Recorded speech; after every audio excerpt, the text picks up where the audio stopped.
Sri Chaitanya Kripa Bharo Bhuvi Bhuva Bharavahantarakam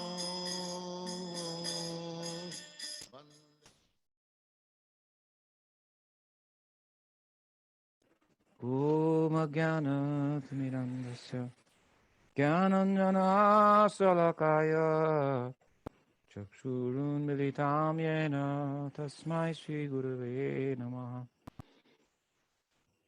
Adunulambito Bujo Kanakabhatatu Sankirtanaya Kapitaro Kamalaya Taksho Vishwambaro Dvijabaro Yugadharma Palo Vande Jagat Priyakaro Karunabhataro Vande Shri Krishna Chaitanya Nityananda Sahodito Gurudai Pushpavanto Chitra Sangdo Tamuno Vandeham Shri Ramakrishna Abhayo Charanasako Sukado Paramanando Sundaro Subalapriyo Hey Krishna Karuna Sindhu Dinabandhu Jagatpate Gopisha Gopika Kanta Radha Kanta Namostute Tapta Kanchana Gurangi Radhe Vrindavaneshwari Vrishabhanu Sute Devi Pranamami Hari Priye.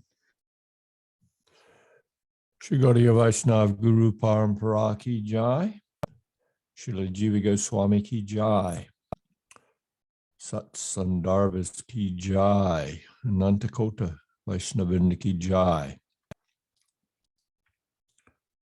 Glorious devotees, thank you for returning to another presentation on Srila Jiva Goswami's Krishna Sandarbha.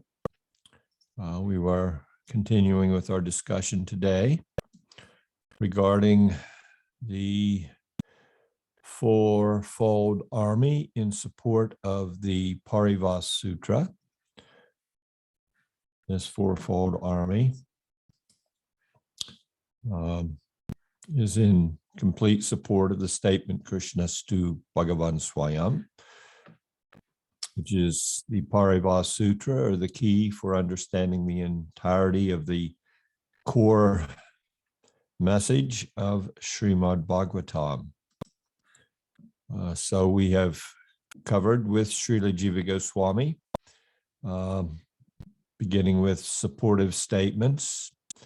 Then in the second division, he masterfully presented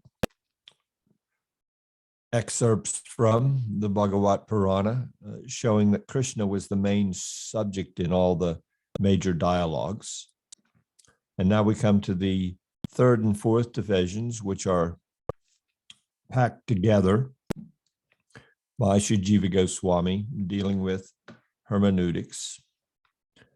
So both Sat-Pramana and Ṣaḍ-liṅga. So these are two different systems of hermeneutics.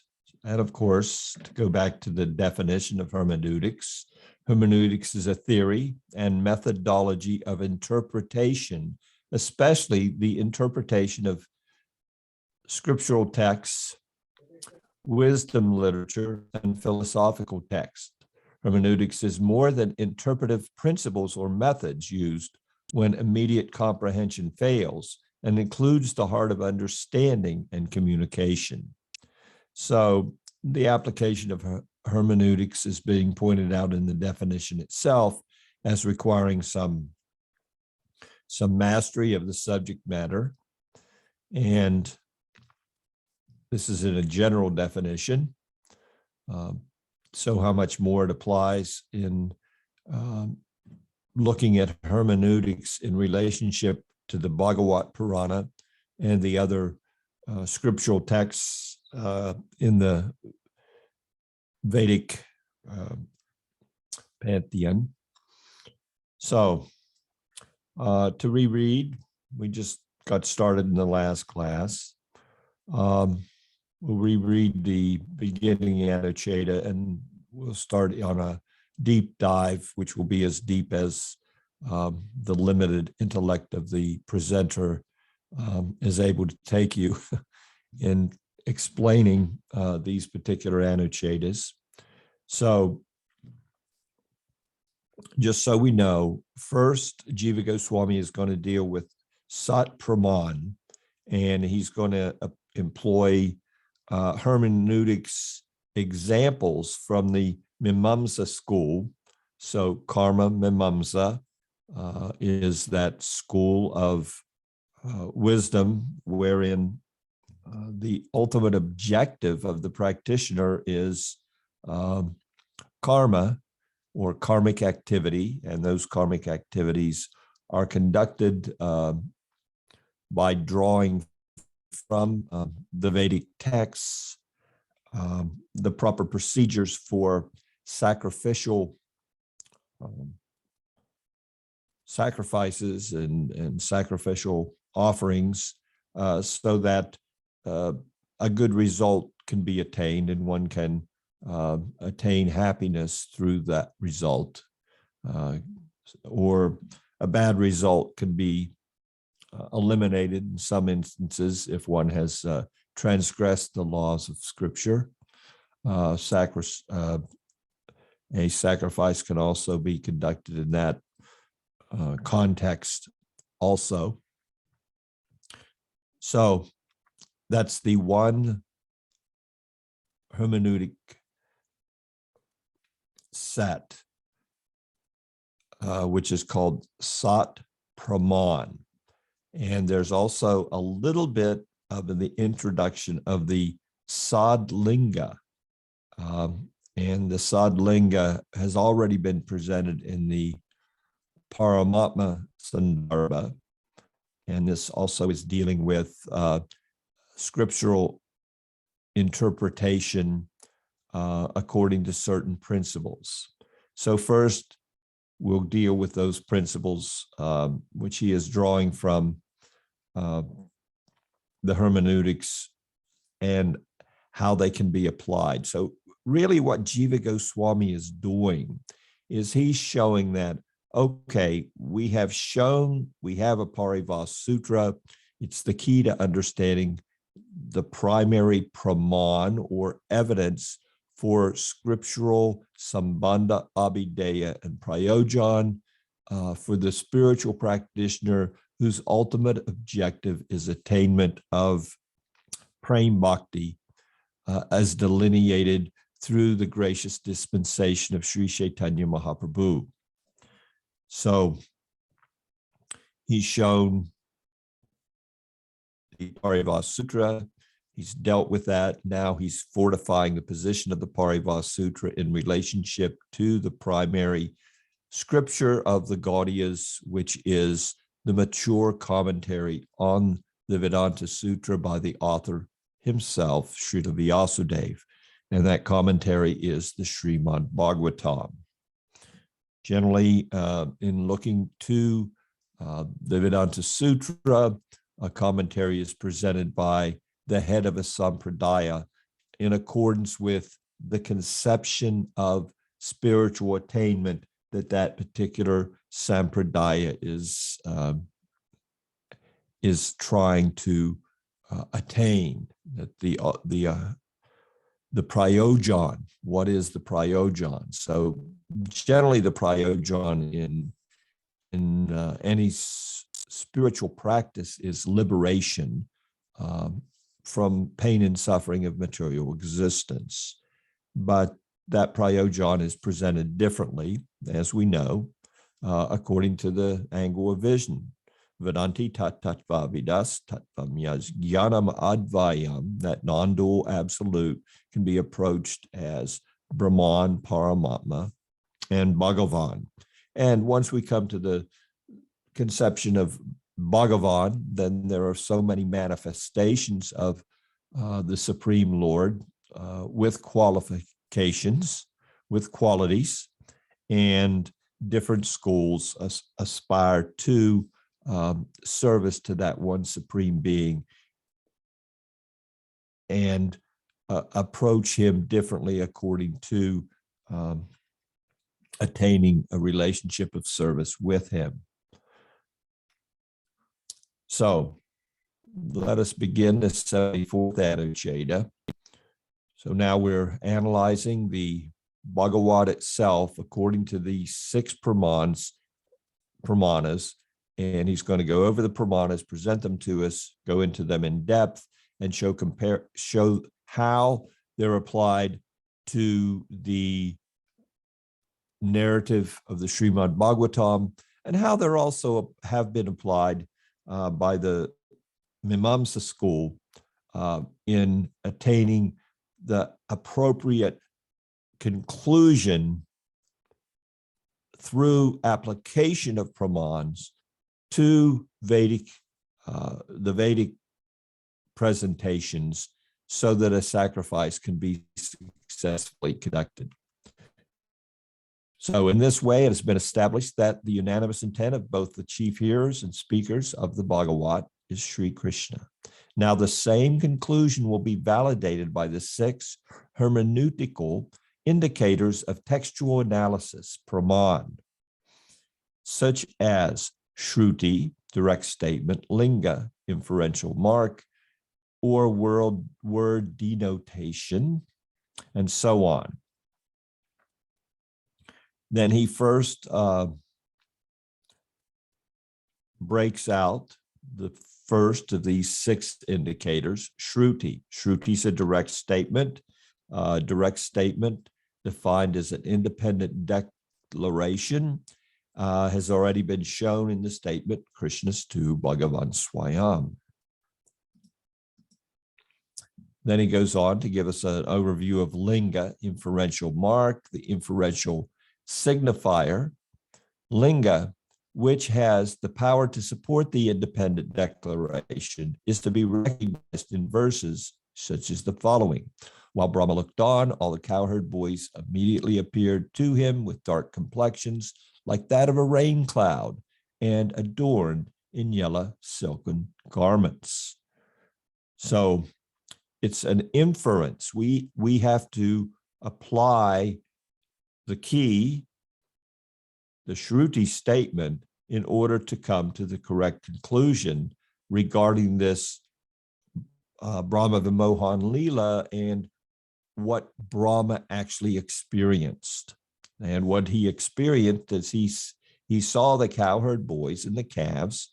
They immediately transformed and their complexions turned dark, and they were all adorned with yellow silken garments, and they manifested the form of Lord Vishnu. Elsewhere in the Vedas, however, the relevant śruti is to be conjectured on the strength of its inferential mark, linga, in the form of mantra. Then he gives an example. I cut the sacrificial grass, the seat of the devas. But here in the Bhagavat, the śruti is directly present in the form of the declaration. Krishna, however, is Bhagavan himself. And this is what distinguishes the Bhagavat's inferential signifier, linga, from that of the Vedas. Namely, and then the example again, Bahir Deva Sadhanam Nami. So when we hear this statement, I cut the sacrificial, which is translated, I cut the sacrificial grass, the seed of the devas, how do we apply that? We come across that statement in the Vedas, and what's the application? And there's a process that can be applied, which in the commentary is completely unpacked, so that we can come to how is this particular statement to be applied? What sacrifice? What's the objective of the sacrifice? What kind of grass? What devas are being seeded? We do not have that problem, as Jiva's pointing out, with this example from the Bhagavat, where Brahma saw all the cowherd boys and calf, calves turn into manifestations of Vishnu, because we can apply the Paribhāṣā Sutra. We don't have to search it out.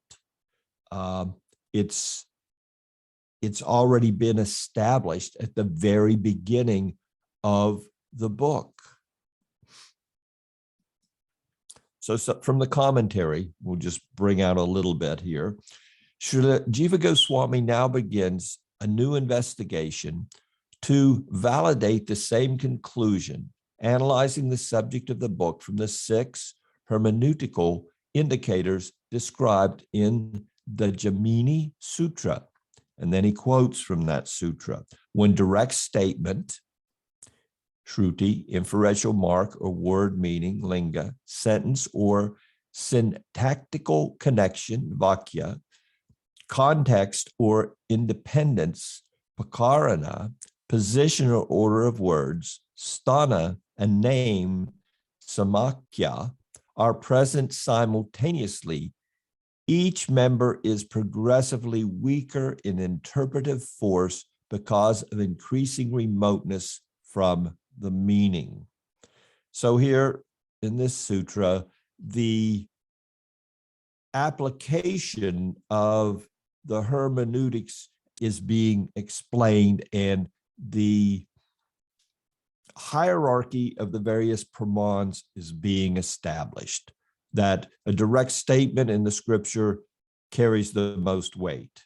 And then something that can be directly inferred and pointing to such a śruti statement easily, linga, holds the second rank, and on down. So he's going to go through examples of these as we proceed. In the commentary, we hear the strength of a particular pramāṇa is assessed by its proximity to the meaning. For example, śruti means a direct statement or an independent speech sound, nirapeksharava. This means that the words that make up such an independent declaration express their sense without any intermediate steps, as are required in the case of linga and so on. Therefore, śruti is the strongest indicator of the meaning or subject of a text. So if we apply that to the Bhāgavata example that Jiva Goswami's given us, then it's apparent that Krishna, however, is the Supreme Personality of Godhead. It's direct, it's simple.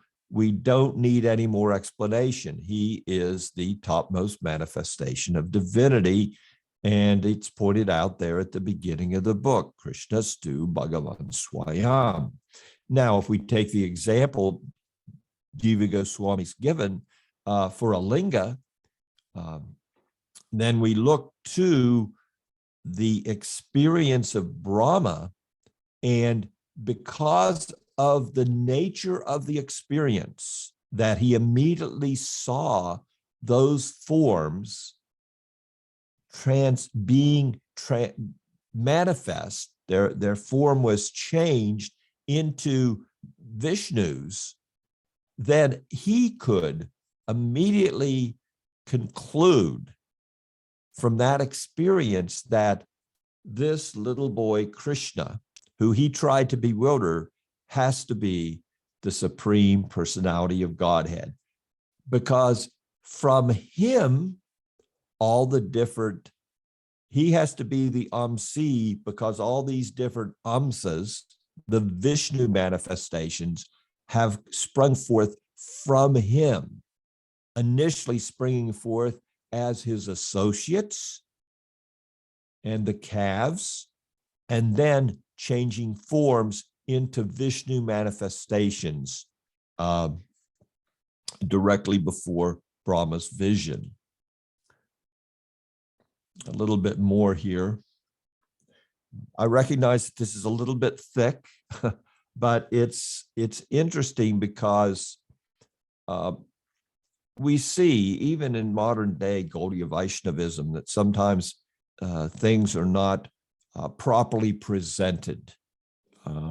And a philosophical point will be made in relationship to a verse wherein the verse is completely taken out of context, out of the context of how it's been presented in the narrative, and used to make a philosophical point that contradicts another statement that might be there present in the Bhāgavata Purana that directly deals with the statement.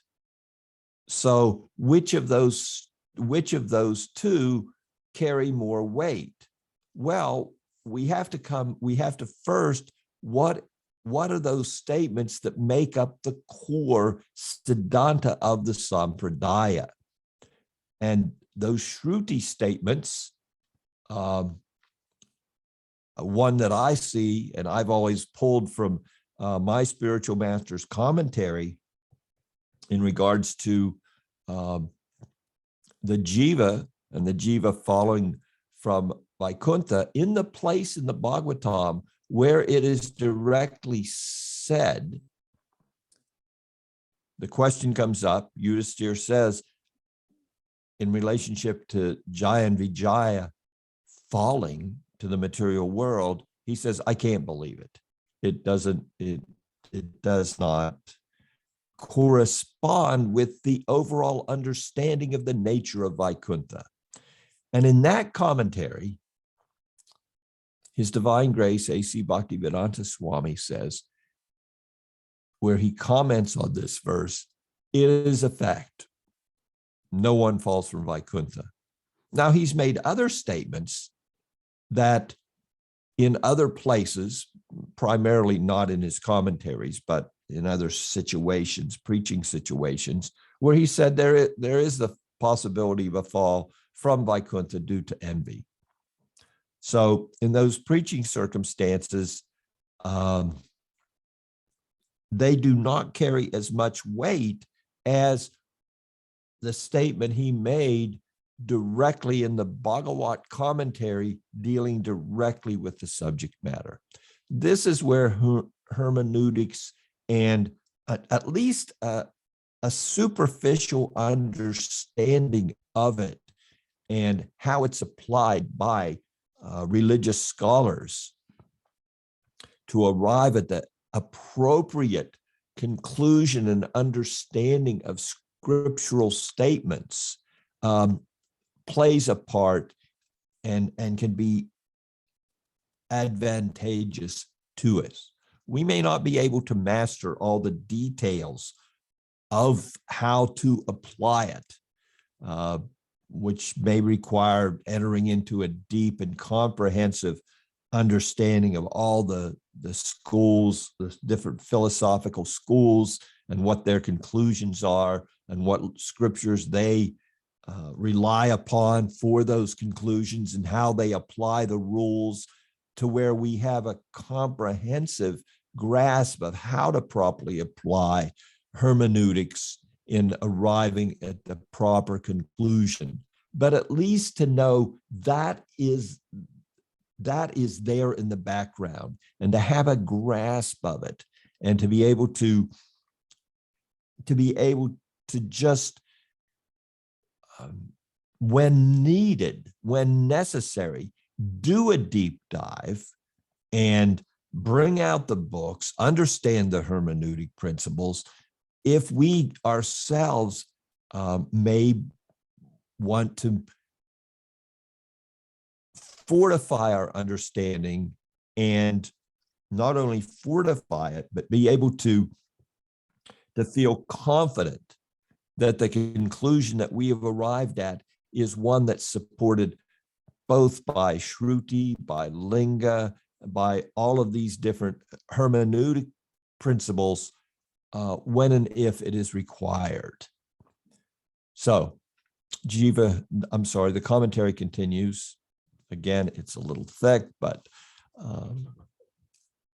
there is some real nectar here for us in simply having this comprehensive overview. So I've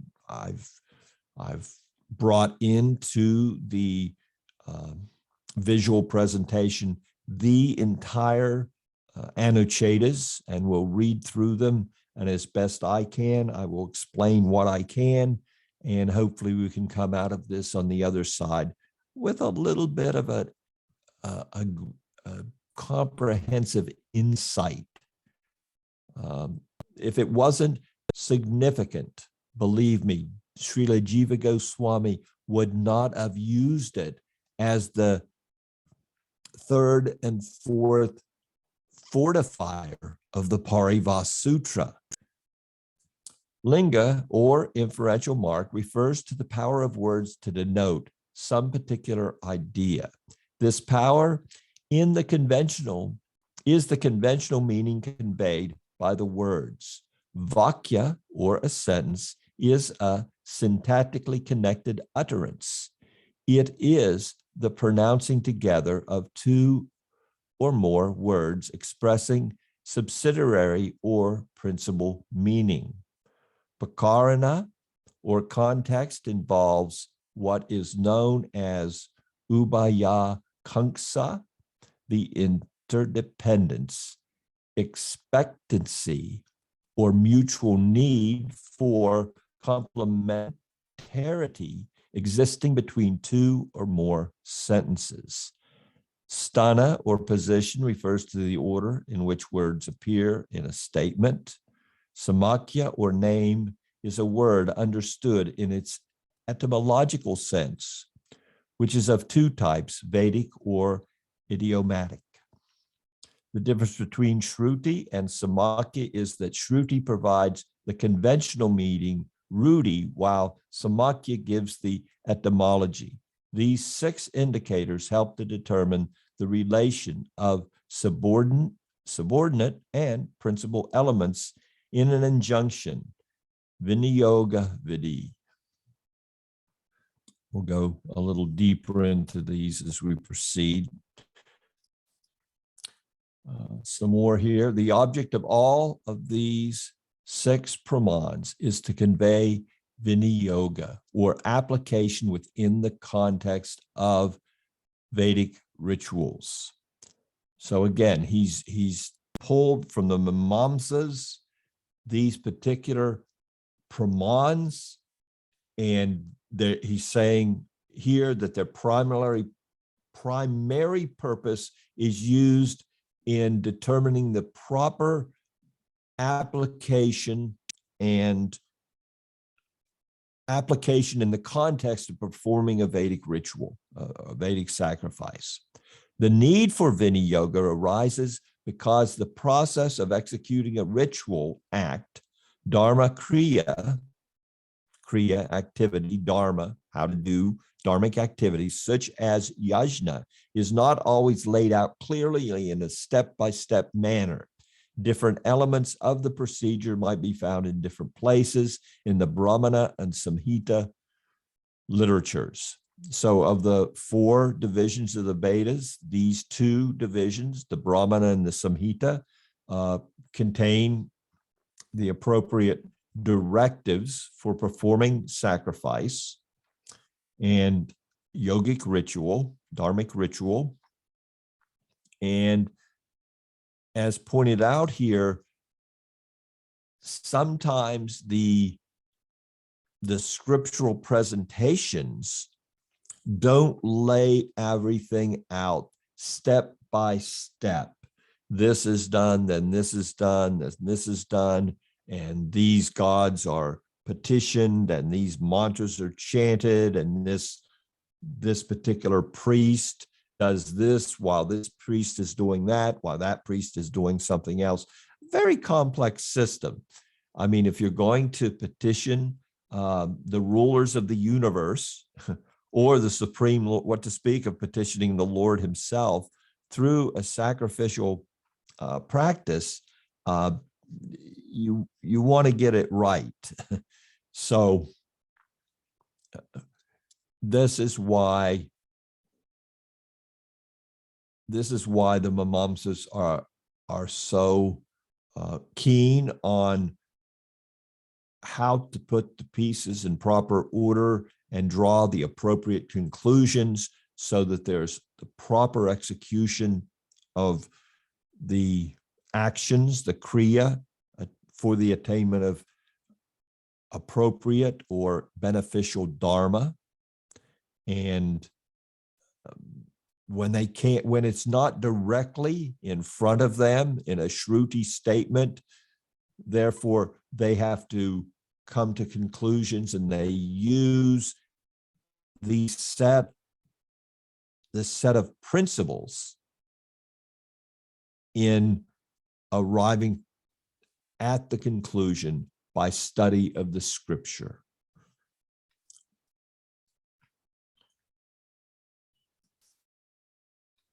Now we'll go on. He's covered the first two, Śruti and Linga, and now the Anuccheda itself continues, and he comes to this section on vākya, sentence or syntactical connection. A vākya is defined as a linguistic utterance, sabda, consisting of a number of word units, pada. And we're familiar with this term pada. When we have a verse, generally each line of the verse is referred to as a pada. Related to each other through syntactic expectancy, akaṅkṣa, somatic competence, yogyata, and word element contiguity, asati, which establishes a unitary meaning. The following utterance is an example of a vākya. So it's not that words are just thrown together willy-nilly. I don't even know what that expression means, but I think it conveys the sense of just mixing up or taking from anywhere and presenting something. But no, all these scriptural statements are very meticulously composed by the sages, or many scriptural statements are considered apurusheya. They're not even of a human origin, so they're perfectly composed. So Jiva continues in the Anuccheda, indeed, in the very act of receptively and attentively hearing this Srimad Bhagavat, Bhakti to Sri Krishna, who is the Supreme Person, Parama Purushe, manifests in a person's heart, dispelling lamentation, illusion, and fear. So he's using this, Jiva is, as an example of vākya. And he continues in the Anuccheda proper to give us more explanation of the terminology vākya. The significance of this verse as a vākya is demonstrated by the following example. And now he takes an example from a Vedic ritual. In the context of Vedic ritual, we find the mantra, imam agrabhyan rasanam ratasya, grasping the rein of truth. The application of this mantra is clearly indicated to be in the matter of taking hold of reins in general. Then, according to the Brahmana sentence, vākya, asva bidanim adati, he grasped the reins of a horse. It is made evident that the above mantra is to be employed specifically when taking up a horse's reins. Similarly, in the Bhagavat, we find the statement, in his pure heart, which was established in perfect fixity through the yoga of unalloyed devotion, he, Vyasa, saw the original complete person, Purusham Purnam. Here, there is an unspecified mention of the Purna Purusha. Then, by the Vākya, Kṛṣṇa Parama Purushe, cited in verse 177, the Purna Purusha is identified as Krishna. Let's go back. So verse 177, he's quoted here, is indeed in the very act of receptively and attentively hearing this Srimad Bhagavat, Bhakti to Sri Krishna, who is the Supreme Person, self-manifests in a person's heart, dispelling lamentation, illusion, and fear. And Jiva points out that before this verse, there's another verse, in his pure heart, which was established in perfect fixity through the yoga of unalloyed devotion. Vyasa saw the original complete person, Purusham Purnam. So therefore, we can conclude that the second verse, Bhakti to Sri Krishna manifested in his heart, can be easily arrived at because of the conclusion already established that cited above. He saw the original complete person. So he saw the complete person. It was established, perfect fixity, and the perfect correlation between the two verses and the subject of the two verses is easily ascertained to be the Supreme Purusham Purnam, the Parama Purushe. Then he goes on to the next, the fourth of the six hermeneutics: context, setting, or section, prakaraṇa. The following verse provides an example of a prakaraṇa of the specific type known as arabhyadita, in which the prakaraṇa's subject, which is what is intended by all later discussions, is first clearly identified. O Sutta, may you be blessed with all auspiciousness. You know with what intent Bhagavan, Sri Krishna, the protector of the Sattvatas, appearing from Devaki,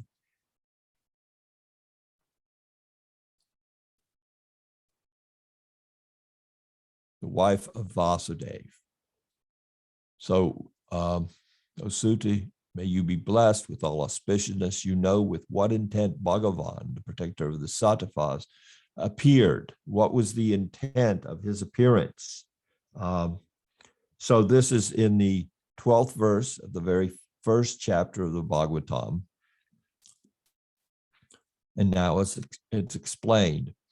Again, he uses an example from the Purva Mimamsa to bring it out. So we can imagine, we can just,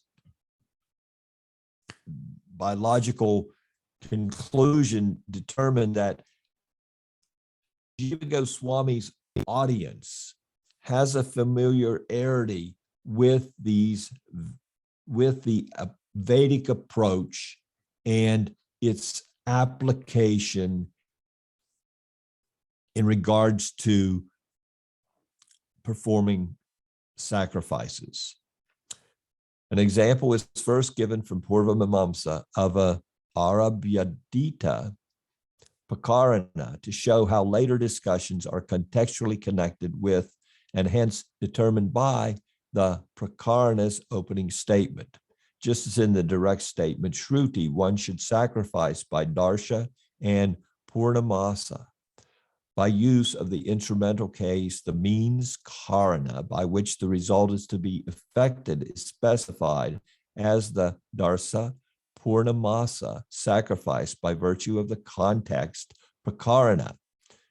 The means karana then anticipates a procedure for its accomplishment. This mantra is thus to be connected in the statement samido yajati. He offers to the firewood, which forms part of the procedure. Now, in the commentary, this is unpacked a little bit more. But the context is these sacrifices that that are offered for whatever purpose. They're performed, both in the dark moon and at the full moon. So, and part of the sacrifice is there's an offering of oblations to the firewood. So in other words, all the articles that are utilized in the sacrifice are blessed. So an offering is made to the firewood, to the seed of the Brahmins, to the whole arena, to the fire itself, to the priest that's conducting, and then gradually after everything that's being used or participating in, the personalities or the objects used in the sacrifice, they're blessed. And they're blessed in the context of these sacrifices that are performed in the dark moon and the full moon. So he's showing an example here, and he's showing an example in relationship to this statement, in that in blessing the speaker, Sutta, Sunaka, on behalf of the sages, is pointing out that you as the speaker know what Sri Krishna, Bhagavan Sri Krishna, and then he goes on to give some specifics so that because there could be many people named Krishna. So here's some characteristics of the Krishna that you know. He's the protector of the Sattvas. He appeared from Devaki. He's the wife, who is the wife of Vasudeva. So now we know this is the Krishna that you know. And therefore,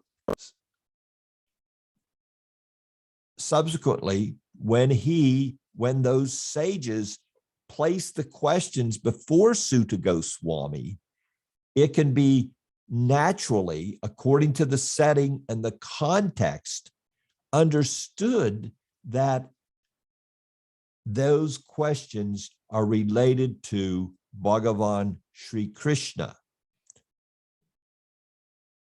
And let there be no confusion about it, because we've already said you're blessed by knowing him. Why would we ask you, after making such a pronouncement, why would we ask you questions about somebody else?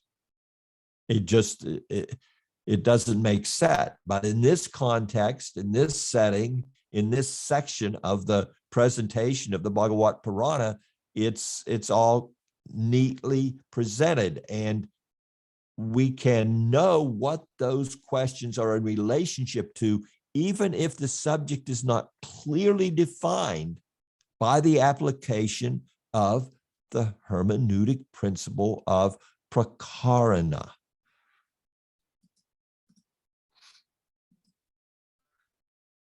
The Anucchedas continues. In the mantra, one should sacrifice by darsha and purnamasa. There is no mention of the result to be obtained by such a sacrifice, the sadhya. So there's the sadhana and there's the sadhya. You do some sadhana, and you do some sacrifice, and you have an objective, which then creates the contextual need, akaṅkṣa, to find out what it is. So in the context of looking at the scripture and knowing that these sacrifices are performed, well, what are they performed for? It's a natural, the question's naturally going to come up by any inquisitive student who's thinking of having one of these sacrifices. What am I doing this for? Why should I make all these arrangements? This mantra, therefore, must be connected to the aspiration for heaven, because that is the objective introduced in the very beginning of the prakaraṇa, which opens with the statement, one desiring heaven should worship by means of agnistoma. So this sacrifice at the very beginning, now Jiva is revealing that here's the context of this statement. First of all, the statement that he uses is one needs to worship, what was it? The wood, I believe. And then the context is there that the wood is worshipped in relationship in what kind of a sacrifice? Well, the sacrifice is in the full and the dark moon. Okay, well, why are you doing such a sacrifice? So all this is prakaraṇa. All of this is setting the scene for the proper understanding of scriptural statements, utilizing the hermeneutics of the context. The Anuccheda continues, similarly, in the very beginning of the dialogue between Sunaka and Sutta, which is introduced with the above quoted verse, supreme wonder, Paraman Bhutata, is expressed by the sages headed by Sunaka, specifically in regard to the cause of Sri Krishna's avataric descent. Since they were all intensely eager to learn of this, from this it is to be understood that the subject to be known, jnaya, through all subsequent inquiry must be contextually connected only to Sri Krishna. It is thereby made explicit that he alone is Swayam Bhagavan. All this is exactly what has just been demonstrated in the previous prakaraṇa, which discloses the unanimous intention of all the speakers and hearers of the Bhāgavata. So he's saying, even in my own book here, this is, we're trying to give evidence in regards to the Paribhāṣā Sutra, and I've already made prior statements regarding all the major speakers and inquirers in this great Puranic presentation, and pointed and shown to you as the reader that it's all in relation to Sri Krishna. Then we come up to the next section of the Anuccheda. So these are like subsections of a very long Anuccheda, the 74th Anuccheda. And now we come to the fifth and the sixth hermeneutical principles in regards to Mimamsa. So the next one is sthāna, position or order. Next to be considered is sthāna, which is defined as the correlation of one ordered set of items to another ordered set of items. Such correspondence is clearly evident in the section that begins with the above quoted verse, 1.1.12, just as in the section on the Darsa Purnamasa sacrifice. Some functions, such as the Upamsu Yaga, and some mantras, such as the Bir Asi, are enumerated. There, the order in which a particular mantra is mentioned is precisely correlated to the order of functions pertaining to the sacrifice. Similarly, in the Bhāgavata, a correspondence is to be found between the order of questions and response, as in the following verse. So Jiva's pointing out that when we look deeply to the directives in the Mimamsa section, dealing with these sacrifices and these attainments of heaven, that the specific mantras that are chanted during the sacrifice directly correspond one to another in the same sequence, position, or order, as sthāna means. So the mantras presented correspond and are presented in the same order as those different procedures conducted during the sacrifice. And then he goes on to show in the Bhagavatam, we see similar thing. It happens there too in the Bhāgavata. O sage, then he quotes the following verse, O sages, you have questioned me in a highly significant manner, beneficial for the entire world, because through inquiry about Krishna as conducted by you,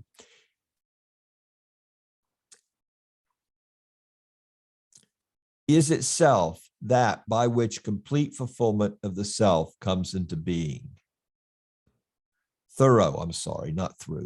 Because thorough inquiry about Krishna, as conducted by you, is itself that by which complete fulfillment of the self comes into being.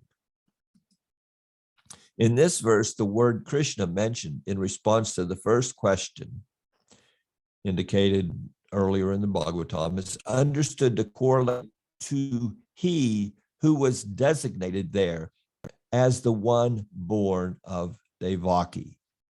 We've already kind of expanded on that a little bit. And now we come to the concluding item of the 6 hermeneutic principles. Sat-Pramana, samākhyā, name. Next to be considered is samākhyā, which is defined as a description involving equivalence in terms of name. This equivalence is to be seen in the verse Jagrahe Purusham Rupam, which culminates in the verse Iti Chamsa Kalapumsa Krishnastu Bhagavan Swayam. This is comparable to the naming of the mantras called Adwara, such as Agnir Yajnam, Nayatu Prajanan, which are applied in the ritual acts designated as Adwarya,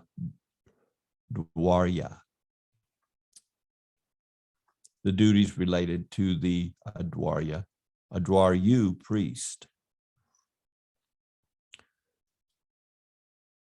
So here, by using the name, by referring to the name, again, we can arrive at praman, or evidential support.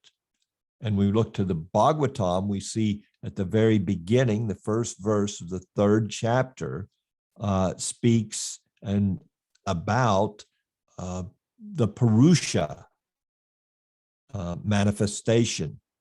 And, Purusham Rupam, what is that form? Jagrahe Purusham Rupam. So when we read this verse, Jiva points out, we can see that there is a correspondence between the opening verse and this closing verse, where it's the same name is utilized. Pum sa Krishnastu Bhagavan Swayam.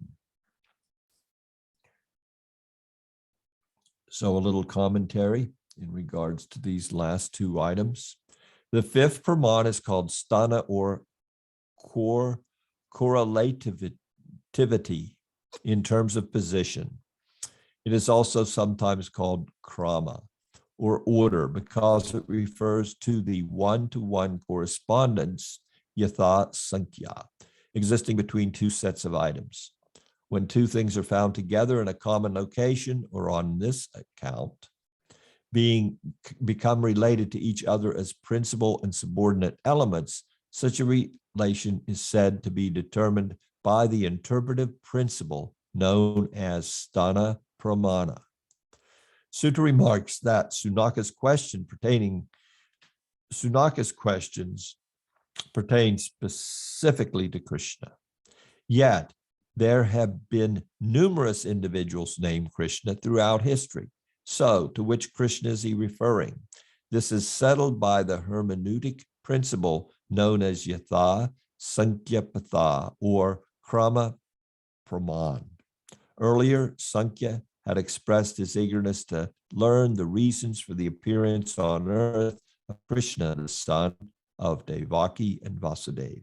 Consequently, the Krishna to whom Sutta refers has to be the son of Devaki and Vasudeva. Samākhyā refers to the etymological yujika meaning of a word, and as has already been mentioned, linga refers to the conventional meaning, rudi. Samākhyā also helps in understanding the relation between principal and subordinate elements. Samākhyā is of two types, namely Vedic and Laukika. That which is current in the world. If the word is from the Vedas, it is Vedic Samākhyā. Otherwise, it is Laukika. Drawing on the principle of Samākhyā, Sri Goswami points to the equivalence of the words Purusham found in the first verse of the 3rd chapter and the word Pumsa in the 28th verse of the same chapter. And between these two verses are all the various in Sutta Goswami has provided a listing of various avataric descents of the Supreme Lord, beginning with the Purushas, and then the Gunas, and then the different Leela avatars. The etymological meaning of the word Pumsa is identical to that of the word Purusha. It is thus demonstrated that the Kṛṣṇa, who is Swayam Bhagavan, is the same Bhagavan who expanded as the Purusha. In this way, by application of the 6 pramanas, Sri Jiva confirms that Kṛṣṇa is the chief subject of the Bhāgavata Purana, and that he is Swayam Bhagavan. So we'll continue in our next discourse, finishing up this Anuccheda with an example of Ṣaḍ-liṅga.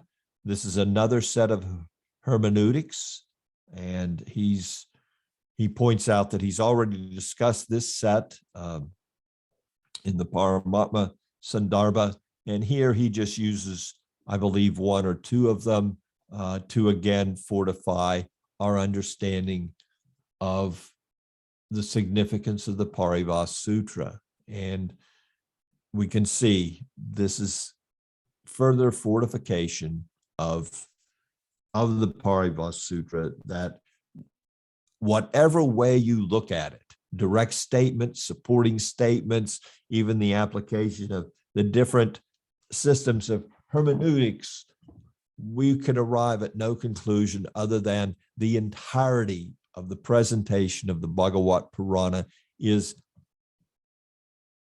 primarily directed towards understanding of Bhagavan Sri Krishna. So I thank you very much for your time. I can address any questions if there are any.